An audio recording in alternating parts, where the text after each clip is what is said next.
got the Virgin Mary and supposed to be God. But they're the idols. And this is supposed to be Michael, the guardian angel. Or it's not even Michael. You know that, right? And look, Santeria, all the witchcraft. And this is the stuff I had, the caldero. This is the caldero. And this is. Remember remember the tabernacle, right? When people met Jesus, they had to meet Jesus. This is the tabernacle of the devil. This is the tabernacle of the devil.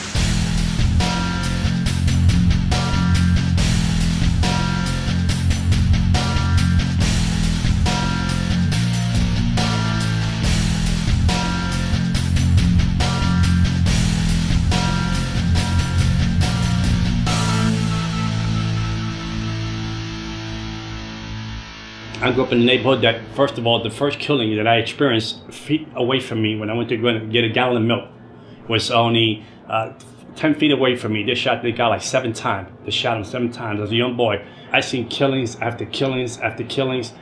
In order to survive in the streets of the South Bronx, you had to be a killer. You have to be a murderer. You had to be smart. You had to be slick.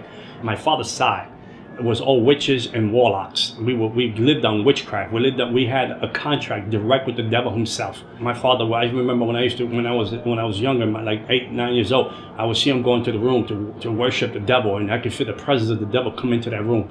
And my father would worship and speak in tongues and demonic tongues and worship and put flowers and put candles and put water. At 7 o'clock at night to 5 in the morning, I was already going to demonic church. I was going to witchcraft church. I was being trained to be a warlock. I was being trained with witches that were in the religion for 30 years, 40 years, 50 years. They was training me to learn how to speak to principalities, spirits in the ground, the devil himself. You couldn't speak to the devil right away. You had to earn your right to speak to the devil. And the first mass killing that they did in my neighborhood was at this house right here. The husband stabbed the lady 52 times and cut her ears off here. And then me and my brothers were hanging out with their daughter, and we came to the house to walk them back home because we're hanging out with the daughters right here. And the daughters found their mother cut up to pieces here in this house. I was in a schoolyard playing with some friends in the schoolyard, and the pastor came, and they had this band came in, and they started singing songs, and people started to gather in the schoolyard, and it was an amazing atmosphere, amazing joy in that schoolyard. And I came from a broken home. This pastor's up on stage, and he's talking about some Bible story and some Bible book, and he's talking about how God loves everybody and all this other stuff. And for the first time, I'm getting kind of captivated. Wow, maybe God does love me. Maybe God wants me. Maybe God wants my family. Maybe God wants to touch me and my family. Maybe he wants to change my family around. And I said, well, I can get some of that. I'm going to get some of that because he's coming my way. And this is and the first time ever I felt an incredible love that was undescribable. This pastor's coming off the stage and praying for people and touching people. So I said, now it's my turn. Now he's going to touch me. Now Jesus is going to accept me. Jesus is going to show me what love is about. And this pastor passed me by. Never touched me. Never laid his hands on me. He went down the line, and when he came up to me, he passed me by and touched the other person. And I said, well, Jesus don't love me either. My dad don't love me. Jesus don't love me. We come from a broken home. Jesus, he likes the fact my mother gets beat up. He likes the fact that me and my brothers go to bed hungry. He likes the fact that, there's no heat in my apartment. He likes the fact that when we go to school, we reject misfits in school. So this Jesus guy, he's just like my father. He's no difference. He's just like my dad. So I went home broken. I went home sad. I remember that a week later, 2 weeks later, I was at a schoolyard, hanging out, playing with a friend of mine, and I heard something fell and hit the ground, and it was a voodoo necklace. So I took the voodoo necklace. It had many colors. I took it, I put it on, and the necklace was my first contract with the devil. We went to a tarot card reading, and when I went to the tarot card reading, as a little boy, at 10 years old, we went in. The lady that was doing the tarot card, the witch lady that was doing the tarot card reading, she got fascinated. Her eyes was fixed on me, and she told this boy, we want him, we want him, we want him. The reachers, which is Santeria, want him. Spiritualism, which is spiritualism, espiritismo in Spanish. Santeria is they call it worship of the saint, but it's not worship of the saints, worship of demons. We want him, and if you don't give it to us, he's going to lose his eyesight in 30 days. So my mother was so desperate as a mother. My mother saw her furniture. My mother saw her bed. She saw her bedroom set to get $250 to do my first ceremony, because this lady put so much fear in us, so much fear in my mother, that my mother had to sleep in the floor because there was no bedroom for her to sleep into, because she didn't want me to lose my eyesight. So they initiated me to the dark side at the age of 10 years old.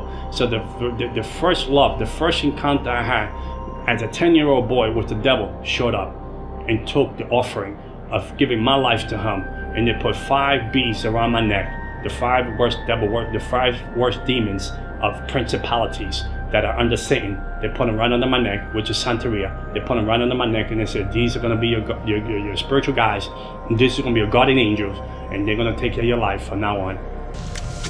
This is the building, this corner building here used to be almost abandoned. This corner building here, it's in the book. That I used to go up and down. Me and my brother used to go get the water and the pump. We got the pump right there. All the apartment was all empty. The apartments, all the apartments was abandoned over here. Only me, my family, and 2 other families lived here. And my whole childhood was stolen. My whole childhood was worshiping the devil, going to demon church. I would go to demon church from 7 in the evening to 5 in the morning, being trained by witches and warlocks, colors, principle, rights. Who owns this region? Who's in this region? Who's running this principality? What principality name is this? I had how to channel powers. At the age of 13 years old, I was astral projecting my body. I would leave my body home and go to regions and go into the spirit realm and curse dark side, curse neighborhoods, put spirit of prostitution, spirit of drugs into the neighborhood, homosexuality spirits here, demonic spirit here, spirit of murder, spirit of suicide. I know how to channel all those spirits into a neighborhood. At the age of 15, 16 years old, I was going into hospitals and putting death in ICU, death in one room, so this person couldn't die, because I wanted to be promoted with the devil to move up that ranks to be the biggest devil worshiper in New York City. The devil became my daddy. He replaced my dad because I prayed and I said, you killed my dad. At the age of 33 years old, my dad got shot in a nightclub in the face for a woman that wasn't even his, when he had to go up and home. And the devil took him out. The devil said, I replaced the old to keep the new. And the devil became my daddy. There was a club here, and my father died there at 33 years old, and we lived over there. And then when I was 11-year-old boy, there was a store right here in the corner, and the guy got shot right there in the street right there, right next to the little corner here. The guy got killed there when I went to get the gallon of milk. And I moved up the ranks from devil worshipping. I moved up the ranks. I moved up with principalities and demons to the point that I was able to sit with the devil like I'm sitting with you today. And the devil manifests himself in human form. Or the presence would come into the room, and I would speak to the devil all night long, and he would give me assignments. I would go to 5 clubs or 5 lounges a night to look for people to recruit to the dark side. I would tell people their fortune. I would tell people their lives. I would tell people things that they did, things that was going to happen to them, that then they had no clue who I was. They didn't know who I was. I just had the demonic powers. I had a taste for blood. I would kill animals and drink the blood every week. If I didn't have time to buy an animal, I would cut myself and drink my own blood. The ring of the people that I was with that was in this demonic world, doctors, lawyers, principals, judges, police officers, they were all into witchcraft. There was all, even singers today that are very well known. I would move principalities from that region to control demons on the ground to operate the church, to cut down the church, to cut down the growth of the church, to cut down the opportunity for people to get saved. I would be drunk. I come out of a club and I would have demon possessed, drunk. I would stand in the middle of the street and say to God, come down. You want some of this? You want me to slap you in your face? You want me to spit you in your face? You come and mess with me. I got married on Halloween. I had a demonic wedding on Halloween. I got married on Halloween. All the demons and principalities from different regions around the world came to my wedding. No human beings came to my wedding. They were afraid to come to my wedding. So I had I sent out invitations. No one showed up. So there were no wedding gifts. But demons came to my wedding and baptized my wedding. So my wife was a witch. I was a witch. And then my daughter was born, and I was training her to be a witch too. I remember the first time that I was going to sacrifice my first human being. The devil was sitting in the passenger side of my car when I parked. He said, you love me? I said, of course I love you, Daddy. He said, there's a guy on the rooftop, he's gonna try to take you and take your money or hurt you. You kill him if you love me. So when I went up there to the rooftop, I lived on the 12th floor. I remember that. And when I went up to the rooftop, I remember the part that he was hiding behind. He was hiding behind the stairway, and this guy was like 6'5", 250 pounds. I was half demon possessed. I felt the demon within me, and it wasn't even me anymore. So I was going to drag him into my apartment and stab him in the neck because I had a Cardrone pot with weighed about 100 pounds plus. And I had like 9 machetes in it, and I had knives in it that I used to kill the roosters with. But when I went to grab this guy that I wanted to bring him to my apartment, he just went off my hands and just disappeared. He went down the story. I mean, this guy was like an Olympic athlete. He just whoosh, he just gone, disappeared. And I couldn't grab him and kill him. So I was very disappointed that I couldn't kill my first human being. People go to the city over, it's a demon right here.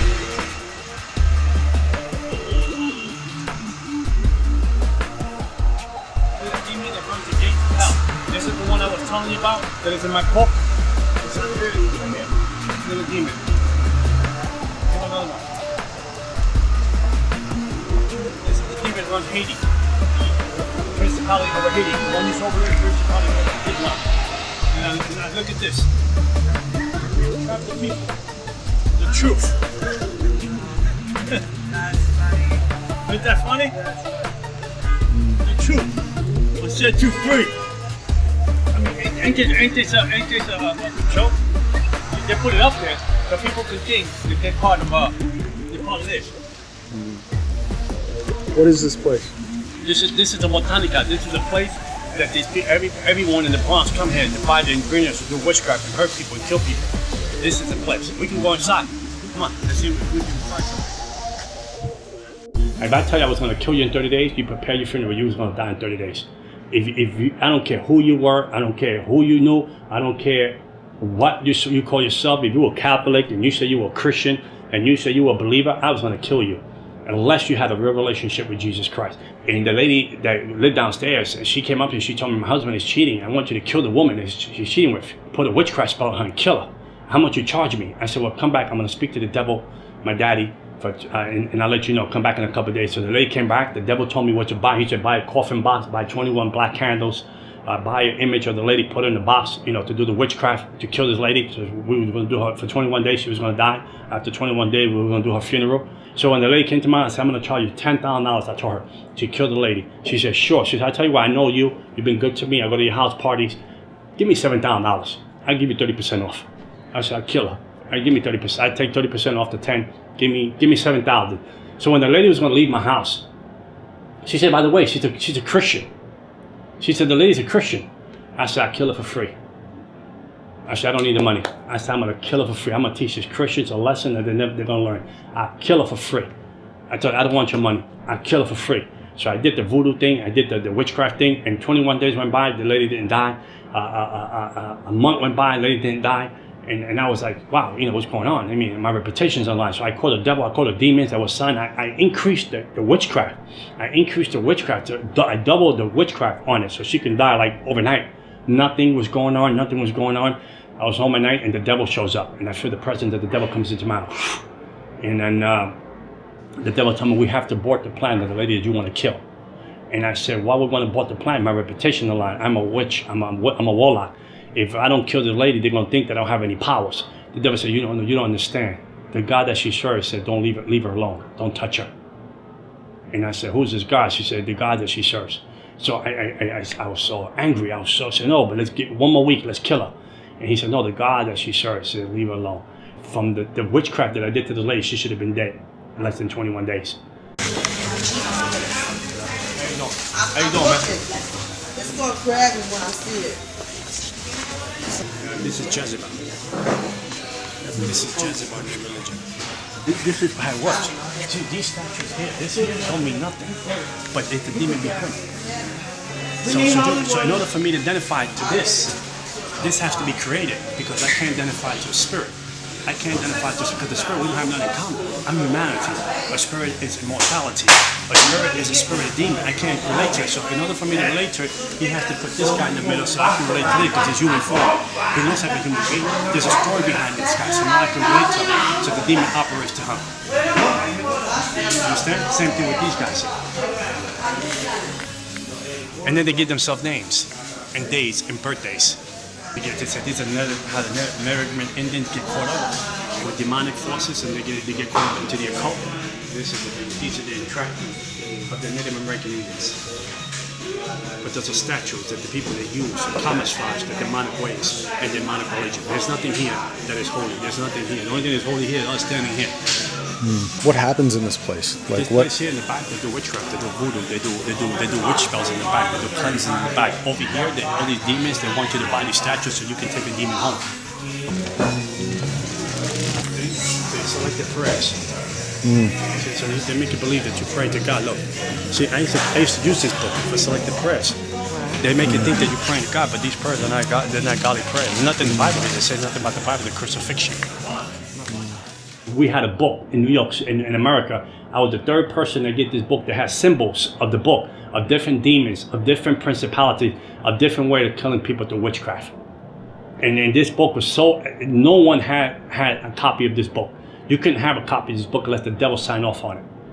And I was the third person that received that book. And I would take symbols from that book and do witchcraft to people and put people in make people lose their mind. I put witchcraft on people, make people get diseases out of nowhere. I put witchcraft on people, make people get leprosy. I put witchcraft on people, make people get cancer. I mean, I did witchcraft to people. I gave people miscarriages. I gave people abortions. I put people in hospital for surgeries that didn't even have to go surgeries.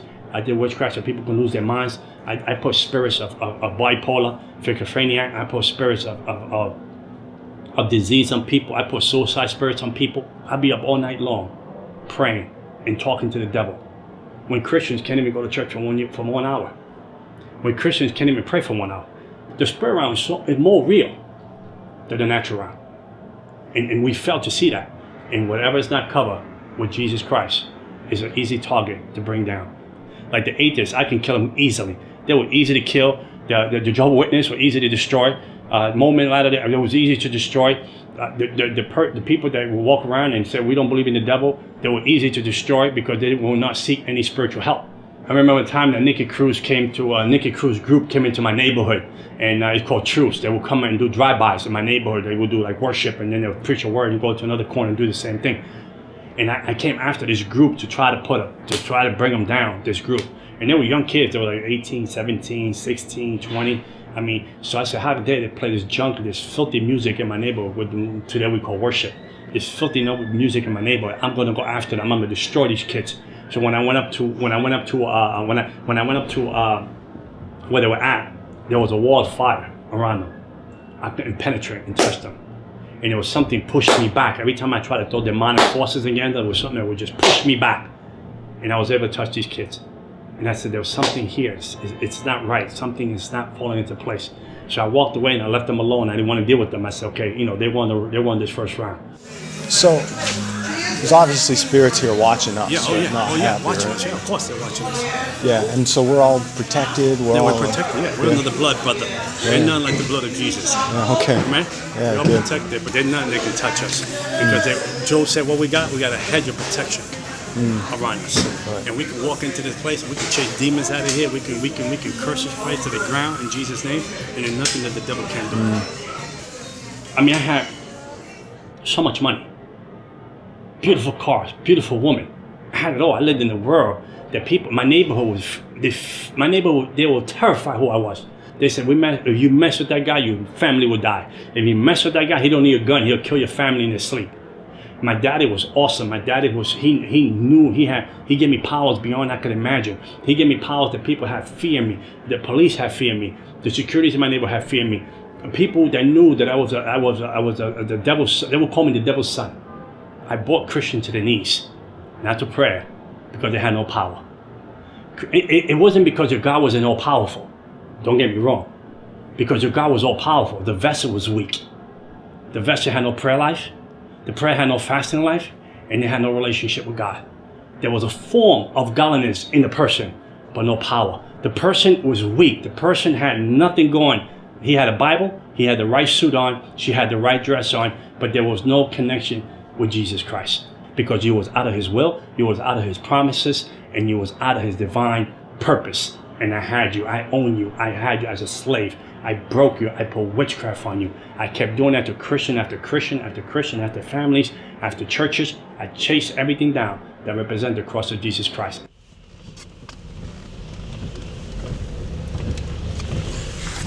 Very demonic place. So that place has an effect on the whole neighborhood, you're saying? Oh yeah, of course. Oh, that just had this whole region on lockdown. That's the devil's throne. We just went into the devil's throne. That throne been there since the 80s. And then they go there, spend $100, $200 buying all these things, and then they broke. They're on welfare, public assistance, but they got money to buy all this junk. They think their life is going to get better. They think that their life is going to improve. They think that they're going to make progress in life. They think that they're going to break generational curses. They think they're going to break, vex spells, voodoo. They think they're going to break all that. And basically, God said, I'll do it for you for free. Just give your life to me, and I'll set you free. But they don't want that. That's too difficult for them. That's too complicated for them. But they can walk into a place like this and drop $200 to think that their life is going to be free, and they're going to live a life in abundance. I had contact with the principality that runs Haiti. His name is Candelo. I had contact with him. I had contact with demons in Miami. I had contact with demons in Africa. I had contact with demons here in New York City, principalities that run the crossroads of the world, here on 42nd Street. Okay, there's a different principality that run the crossroads of the world here on 42nd Street than the ones that try to run here in this neighborhood. I didn't have a conscience. I remember I did witchcraft to my brother and I put him in jail for 5 years. The witchcraft I did to my own brother, my own flesh and blood. I did witchcraft to him. I put him in jail for 5 years. My other brother that was a warlock, he came into my house one time with an attitude, and the demon jumped on him. And he ran out the house. He couldn't hold the pain in his stomach. My mother can bear witness to that. I did so much ceremonies in my body. I did so much ceremonies in my body. The last ceremony I did was not only sell my soul to the devil. I did a ceremony that I had to swallow animal blood and gunpowder. It was called Sansi. Sansi is a ceremony of Haitian and French that you do the ceremony with a demon. So when I go to people's houses and eat, they can't put witchcraft on the food. I did that kind. I did all the ceremonies you can do.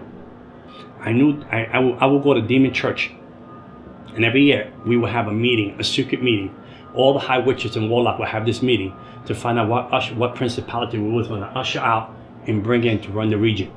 We were more organized than the church itself. The kingdom of darkness was more organized than the Church of Jesus Christ. We knew how to do ceremonies. We knew how to do things before the year was over to prepare ourselves for the next year. When Christians couldn't go to church and pray for 1 hour. When Christians could go to church and have a consistent relationship with God. I even took a sabbatical from witchcraft, and the devil punishment took my eyesight for 1 year. I was completely blind for 1 year, registered with the Commission of the Blind. I was completely blind. They was training me to use an eye-seeing dog, and they was training me to use one of these sticks that you use that you walk the streets with. My mother took care of me for 1 year. My eyes went black, and a mist of gray went over my eyes. I was completely blind, and when I gave my life back to the devil, after 7 surgeries, the devil gave me back my eyesight, and I could see again. And that was my punishment for taking 1 year off. I wanted to take off. The devil said, "You want 1 year off? I'll give it to you." He took my eyesight, and that's the world I lived in. If you mess with the devil, he'll kill you. He'll kill your family. It was a fear that will grip you beyond measure. That you could not leave this religion. You could not leave Santeria. You could not leave Palamanyumbe, and you could not leave spiritualism. The doctors could not explain how I lost my eyesight. Meanwhile, Christians, and I was like, what Christians do bad? And Christians sometimes miss the mark. And the only thing that shows up in their house is grace and mercy. When you show up with the devil and you do something the devil don't like, he kills someone, he kill your family member. And I remember the devil warned this lady. She said, you can't be with that person no more. And she didn't care because she was in love with the person. The devil, demon possessed a homeless guy in the street. He took a hammer, hit her 17 times over her head, and killed her. One day I was sitting home, and it was amazing. I came from a nightclub the night before. I was sitting home watching a show called Jerry Springer. I know, the crazy show. People beat each other up. I get joy out of that. I was getting joy out of that, laughing. For the first time, I heard a voice said to me, "Son, I am coming soon. What are you going to do with your life?" An audible voice shot from across the room. And I thought it was the TV that was talking to me. And I said, no, it can't be the TV because these people are beating each other up. These boys. I knew the voice of the devil. I would sit with the devil like I'm sitting with you today. And he would come into human form He will come in the room. He'll come in sometime. The presence of him will come into the room. The atmosphere changes. And I know he would sit with me and he would talk into my conscience and we'll talk back and talk all night long. I knew that too. I knew it like you know the back of your hand. I knew every demon, every principality that ran the region, ran everything in America, everything in Canada, everything that ran. I knew every principality that ran, every occult, Wicca, New Age, Buddhism, Islam, Santeria, spiritualism. I knew every principality that ran. I had a contract with every principality with them. I had straight A marks for every principality, every demon on the ground, the devil, Jezebel. I had new demons that I can't even tell you the name because you won't know who they are. I knew them all by name. And this voice was very different than any other voice. When I heard that voice come out of nowhere, it came out of the air, the voice. And I went into shock. And then I saw a vision from the other side of the apartment that the sky was on fire and people underneath. I saw people running for cover, but there was no cover where to hide. And I said, why would I see that vision? So I shook it off. But I remember I went to sleep, like a deep sleep. Like someone put anesthesia, and I went to sleep. I ended up in a train full of people. I couldn't believe that I was in a train full of people. And this train was going faster than you can ever imagine. I'd never been on something this fast on earth. And it went into hell. And Jesus Christ took me to hell. And when I got to hell, the doors opened. I mean, there was a slam in the doors. There was an unspeakable echo. The doors opened. And there was heat that came out of nowhere. That I felt like you were going to suffocate, the heat that came out. And I got out the train. And the people in the train, they had no faces. But you could see the fear on the people on the train. You could feel the fear, the impact of the fear that they were going to a place that they were never going to return. And the place was packed. And then I tried, I said, I can't die here. I said, I can't die. This is not for me. I wasn't born to be in this place. I was saying this to myself. I was not born to be here. So I tried to find like a tunnel in hell. And I was walking to the tunnel. I was trying to run to the tunnels in hell, try to find a door. Maybe a window. Maybe there was a gap somewhere that I can come out and come back to reality. But there was no gap. And I remember as the more I went into the tunnels, the more the fear gripped me. The more the suffering. I heard suffering. Darkness drapes over you. This fear drapes over, like you're wearing a garment.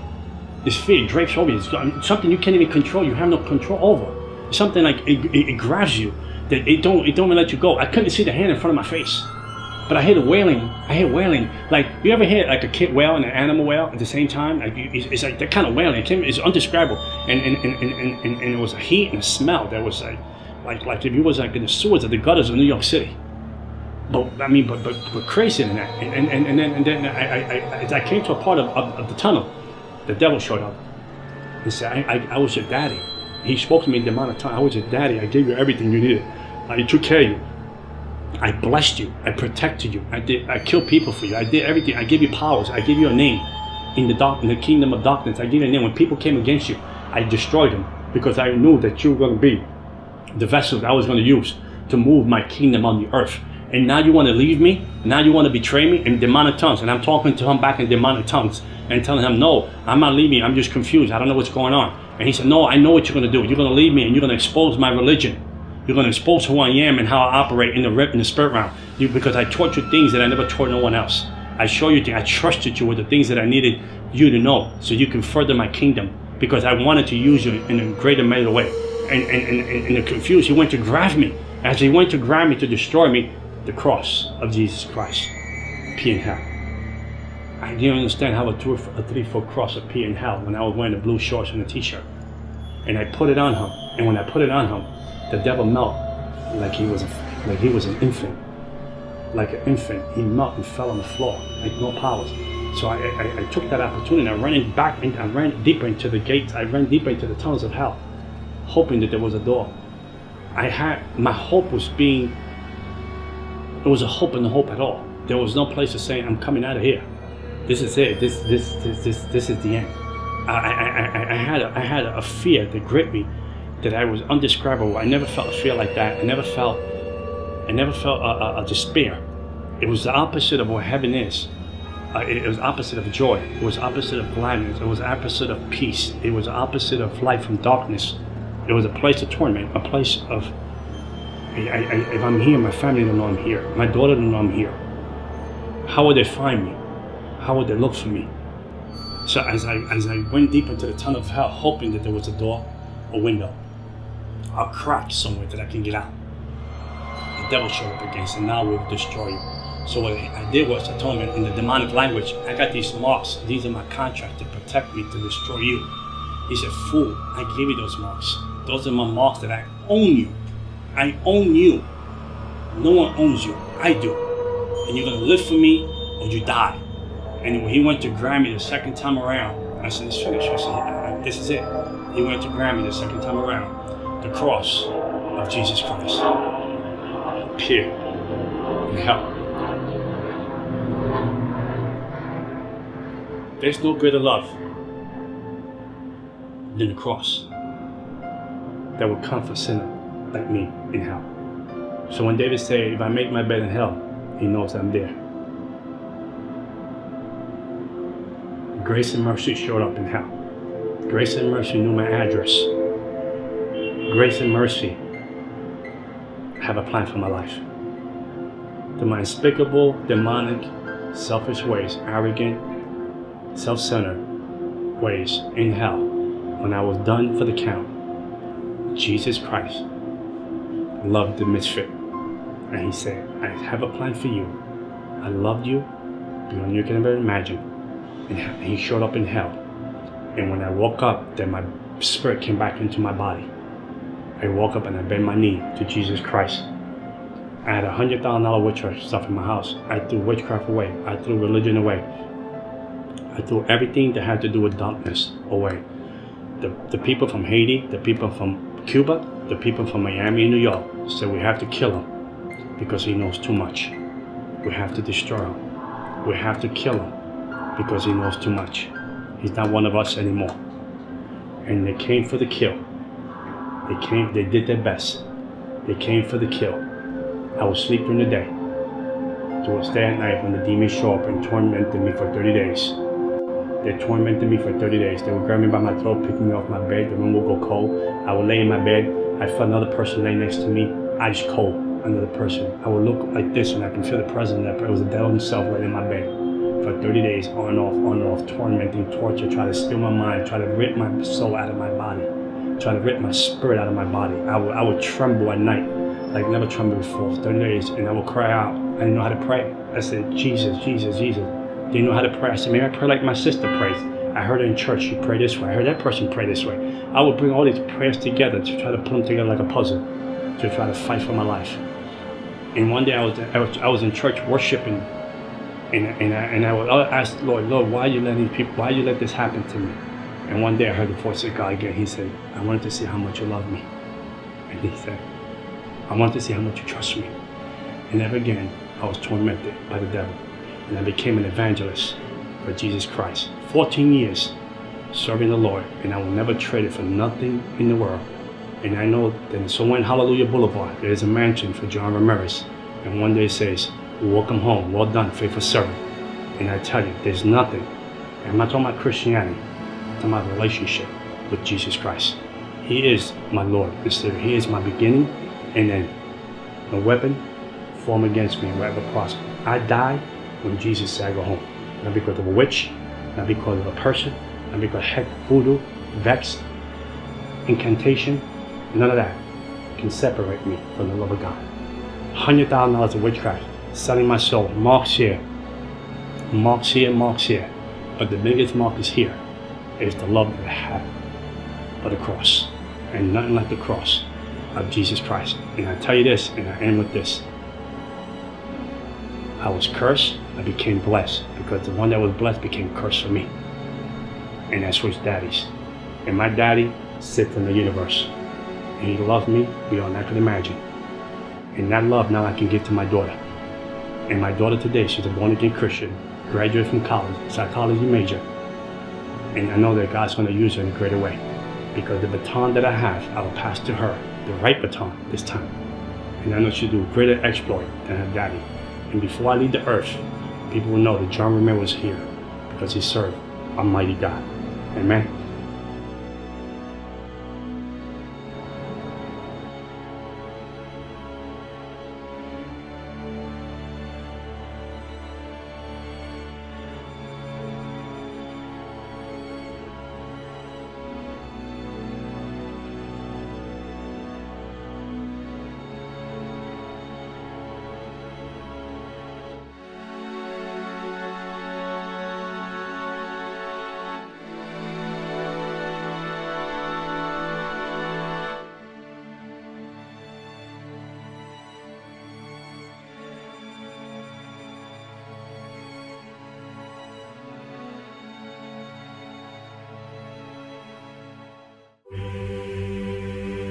What if next weekend, the doors of your church building were chained shut? Would your faith survive?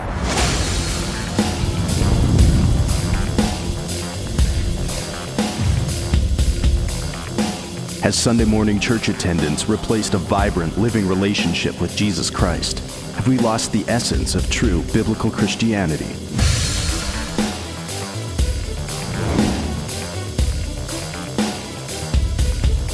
We've traveled the world filming testimonies of ordinary Christians seeing signs, wonders, and miracles as they take the gospel of Jesus Christ to the lost.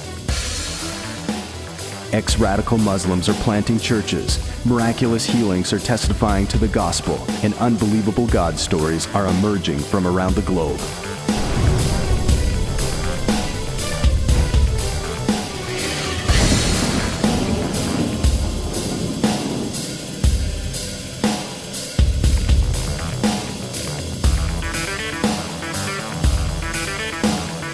I believe that Jesus died on the cross for more than good Sunday morning services.